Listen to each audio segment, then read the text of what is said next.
खौफनाक कहानी। वह शाम ढल रही थी। आसमान पूरा काला पड़ चुका था, जैसे किसी ने काले रंग की शीशी उड़ेल दी हो। शायद बारिश आने को बेकरार है।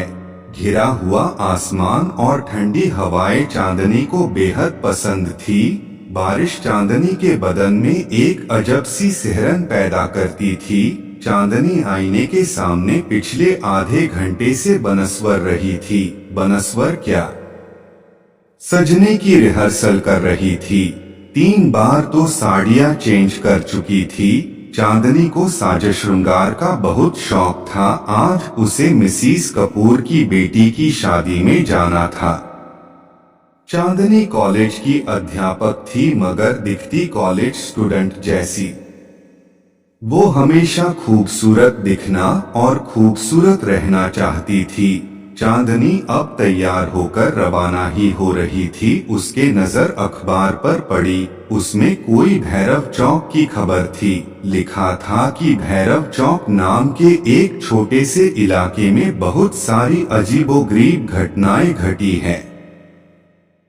कितनी वारदातें हुई हैं, लूटमार, हत्या, अपहरण, बलात्कार, भूत प्रेत का साया। सभी घटनाएं वही तो घटी है। लोग वहां दिन के उजाले में भी जाने का साहस नहीं करते थे। ये खबर पढ़ते ही थोड़े समय पहले चांदनी का चमकता चेहरा फीका पड़ गया। उसके चेहरे पर मानो हल्का खौफ मंडरा रहा हो। थोड़ी देर वो खामोश होकर वही खड़ी रही, मानो ये खबर उसके मन में घर कर गई हो। चांदनी की खामोशी मिसिस कपूर के फोन ने तोड़ी। चांदनी ने फोन उठाया और बातें करते वहां से कार में निकल गई। चांदनी को शादी में पहुंचने में कोई दिक्कत नहीं आई। चांदनी ने गाड़ी से बाहर निकलने से पहले एक बार फिर अपना चेहरा निखार लिया था। चांदनी का स्वागत हंसते चेहरों ने किया, मगर कुछ चेहरे ऐसे भी थे जिसने चांदनी को बुरी नियत से देखा। वो चेहरे थे कॉलेज के बदमाश और कॉलेज ट्रस्टी के बिगड़े हुए लड़के। कॉलेज उन लड़कों को 5 पापी बुलाती थी। लड़कियों को छेड़ना, लड़कियों के साथ बदतमीजी करना, लड़ना झगड़ना, वो सब उन 5 को काम था। इसलिए कॉलेज उसे 5 पापी बुलाती थी। खैर, चांदनी भी उनकी हरकतों को भली भांति जानती थी, इसलिए उसको अनदेखा करके शादी में शामिल हो गई। नाच गाना, खाना पीना, गप्पे लड़ाने और विदाई में पता ही नहीं चला के रात के 11 बज गए हैं। उसे घर पहुंचने में अभी उसे 2 घंटों का फासला तय करना था। चांदनी के पति जतीन का फोन आता था। हेलो चांदनी, कहाँ हो? जतीन ने कहा, मैं शादी में आई थी पर बहुत देर हो गई है। बस मिसिस माथुर के साथ अब निकल ही रही हूँ। चांदनी ने बातें खत्म करके फोन रखा। चांदनी ने फटाफट से मिसिस कपूर बाय किया और मिसिस माथुर को ढूंढने लगी, मगर पता चला कि मिसिस माथुर तो घर के लिए कब की रवाना हो चुकी है। चांदनी सोचने लगती है कि अब अकेली घर कैसे जाएगी। तभी अचानक से तेज बिजली कड़की। शायद थोड़े समय के बाद बारिश होने वाली है। उसने किसी परवाह करे बिना वहां से अकेली निकल पड़ी, मगर वो 5 पापी चांदनी की हर हरकत नजर रखे हुए थे। चांदनी ने बस थोड़ा सा ही फासला तय किया ही था कि बारिश की बूंदाबांदी आने लगी। चांदनी मन ही मन सोच रही थी कि वो बारिश बंद होने का इंतजार करे या फिर आगे बढ़े। चांदनी को जल्द ही तय करना था उसे क्या करना है। उसने आगे बढ़ने का फैसला किया। चांदनी की कार थोड़ी आगे बढ़ी ही थी कि तेज बारिश शुरू हो गई। हमेशा चांदनी को सिहरन देने वाली बारिश की बूंदें आज बाधा बन रही थी। चांदनी बारिश की बूंदोबारी को चीरती आगे बढ़ रही थी। चांदनी का आगे बढ़ने का फैसला सही था, क्योंकि बारिश बंद हो चुकी थी। चांदनी हल्के मन से ड्राइव कर रही थी, मगर लगता है आज का दिन चांदनी के लिए सचमुच भारी था, क्योंकि सामने ट्रैफिक जाम था। गाड़ियों की लंबी लाइन लगी थी। किसी से पूछा तो पता चला कि भारी बारिश के चलते आगे का रास्ता पूरा ब्लॉक हो चुका है। जब तक रास्ता साफ नहीं होगा तब तक ट्रैफिक जाम रहेगा, और रास्ता साफ होने में सुबह भी हो सकती है। सुबह का नाम सुनते ही चांदनी की हवाइयां उड़ लगी। तभी चांदनी देखती है कि कुछ गाड़ियां कच्ची सड़क की तरफ जा रही है। भैया, ये कच्ची सड़क कहाँ जाती है? चांदनी ने किसी से पूछा। ये कच्ची सड़क शहर जाती है बहन जी। चांदनी फिर से सोचने लगी कि वो रास्ता खुलने का इंतजार करे या फिर कच्चे रास्ते से जाए। उसने सोचा कि वो कब तक अकेली रास्ता साफ होने का इंतजार करेंगी। वो भी कच्ची सड़क की तरफ जा रही गाड़ियां के साथ गाड़ी चलाकर शहर वाले रास्ते जा सकती है, इसलिए उसने वो कच्ची सड़क से घर जाने का फैसला किया। चांदनी आगे बढ़ तो रही थी, मगर खौफ अभी भी उसके सिर पर डर मंडरा रहा था, क्योंकि वो आगे चल रही गाड़ियां के सहारे जा रही थी, जैसे कोई दीपक की रोशनी लेकर अंधेरे से गुजर रहा हो। आगे चल गाड़ियों की रफ्तार तेज होती है, वो सब चांदनी की कार से आगे बढ़ जाती है। इतनी बढ़ जाती है कि वो सब कारें हेडलाइट के सहारे देखी जा सकती थी। चांदनी भी उन तक पहुंचने के लिए अपनी गाड़ी की स्पीड बढ़ाती है, मगर गाड़ी अचानक से बंद हो जाती है। गाड़ी बंद होते ही चांदनी बदहवास सी हो जाती है। वो वहां अकेली थी, आगे पीछे कोई नहीं था। आगे जाती गाड़ियां एक के बाद एक आंखों से ओझल हो रही थी। चांदनी अब बेचैन सी होने लगी थी, धड़कनें तेज चल रही थी। उसके माथे से डर की बूंदें एक के बाद टपकने लगी थी। उसके आंखों में खौफ साफ दिख रहा था। वो घबरा के जोर जोर से सांसें ले रही थी। उसने अपने पर्स से फोन निकाला और जतीन का नंबर डायल करने लगी, मगर वहां मोबाइल कनेक्शन के नाम पर कुछ नहीं था। वो इतना डर गई थी कि वो गाड़ी से बाहर निकलना भी नहीं चाहती थी। उसे कुछ सूझ नहीं था, बस गाड़ी स्टार्ट करने में लगी थी। वो बार बार चाबी को दाएं बाएं घुमा रही थी, मगर नतीजा वही, गाड़ी स्टार्ट नहीं हो रही थी। अचानक से चांदनी की नजर उसके पर्स में जाती है और उसमें एक तवीज दिखता है। वो तवीज जो चांदनी की माँ ने आखिरी सांस लेते वक्त दिया था और कहा था कि ये तवीज बुरे वक्त में तुम्हारी हिफाजत करेगा। चांदनी ने तुरंत तवीज लिया और आंखें बंद करके फिर से गाड़ी स्टार्ट करने की कोशिश करने लगी। माँ का दिया तवीज काम कर गया था। गाड़ी एक झटके में स्टार्ट हो गई थी। चांदनी के तो जान में जान आई हो ऐसे राहत की सांस ली। चांदनी तवीज की शक्ति से अचंभित हो गई।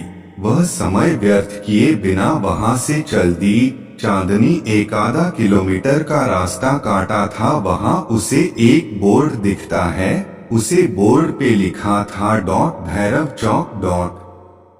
भैरव चौक नाम पढ़ते ही रोंगटे खड़े हो गए और आंखें खुली की खुली रह गई। उसकी सांसें फिर से तेज रफ्तार से बढ़ने लगी। वही भैरव चौक जिसके बारे चांदनी ने पढ़ा था, जहां पर खून, बलात्कार जैसे वारदातें हुई थी। उसने फिर से तवीज को हाथ में थामा और एक पल के लिए आंखें बंद की, जैसे वो भगवान से दुआ मांग रही हो कि अब की बार गाड़ी बंद ना हो।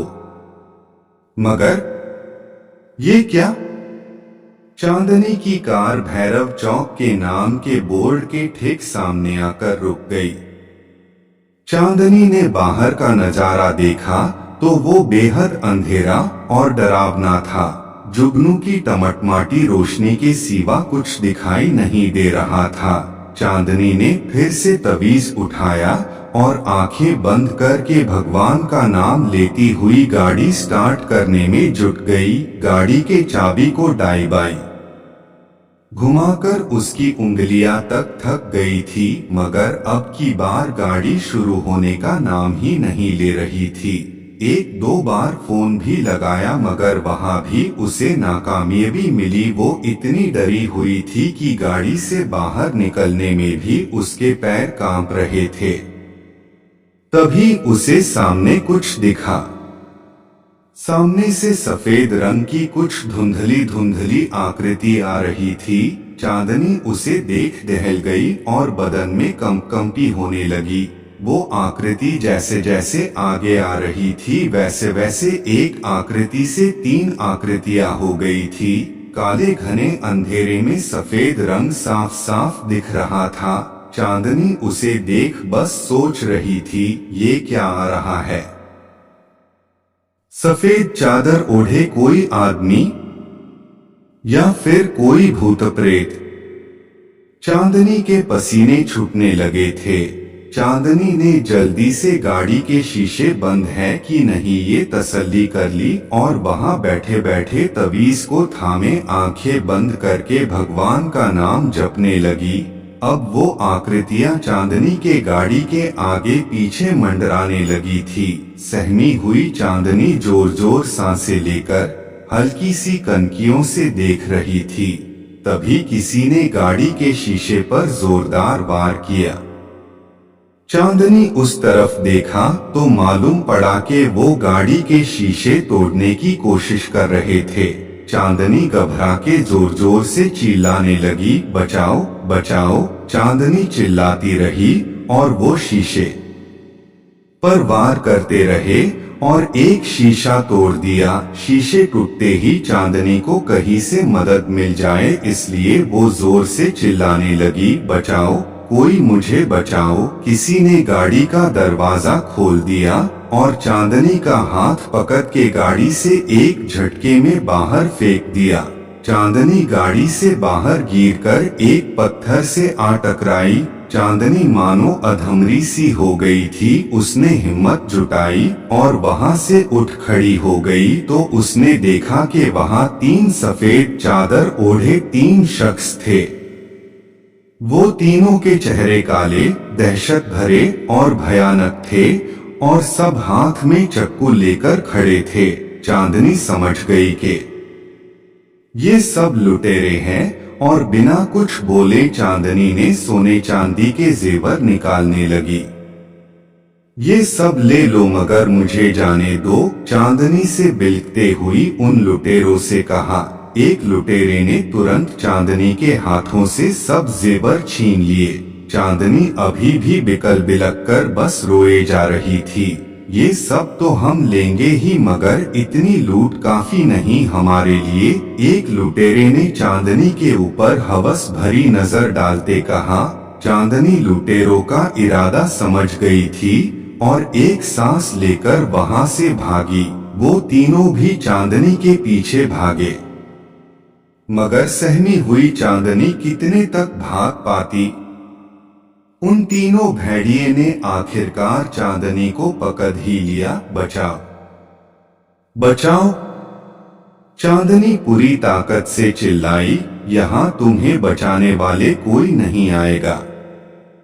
चिल्लाओ जितना चिल्लाना हो उतना, एक लुटेरे ने हंसते हुए कहा। तभी एक लुटेरे पर पीछे से तेज वार होता है। वो लुटेरा वही ढेर हो जाता है। चांदनी को एक आशा की किरण दिखाई देती है। वो दोनों लुटेरे पीछे देखते हैं कि ये वार किसने किया। चांदनी भी उस तरफ देखती जहां से वार हुआ था। वहां वो कॉलेज के 5 स्टूडेंट होते हैं जिसे कॉलेज 5 पापी कह के बुलाती थी। वो 5 स्टूडेंट बचे 2 लुटेरे पर झपटे हैं, उन्हें मार मार के बेहोश कर देते हैं। चांदनी वहां सहमी खड़ी आंखों से आंसू बरसाती बस देखती रही थी और सोच रही थी कि जिस 5 पापी को बुरा और गलत समझ रही थी वही लोगों ने आज चांदनी को बुरे हादसे से बचा रहे थे। मैडम हम बुरे हैं मगर इज्जत सबकी करते हैं, आप बेफिक्र होकर जाइए। ये बंटी आपको सुरक्षित घर तक छोड़ देगा और हम इन लुटेरों को पुलिस के हवाले